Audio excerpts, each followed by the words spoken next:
जान जान जही तू हो, पहचान जही तू हो, जान जान जही तू हो।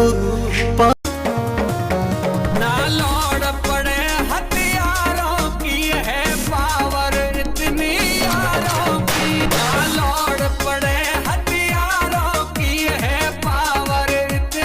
आजकल बाता मास हो गई हो, एमओ में सब में पास हो गई हो। तब आइए ना चूमा लीजिए मेरे मारा, मेरे ए नाराजगी कागजी सारी तेरी, मेरे सोहणिया सुन ले मेरी दिल दियां गल्लां करांगे नाल ना।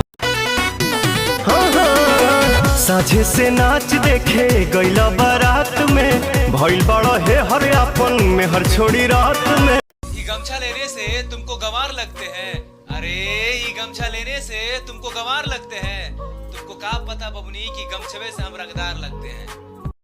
7 बजे उठने वाला 4 बजे उठ जाता है, 7 बजे उठने वाला 4 बजे उठ जाता है। जनाब उसने शौक पाला आर्मी का और ये नशा हर किसी को चढ़ जाता है। जय हिंद जय भारत।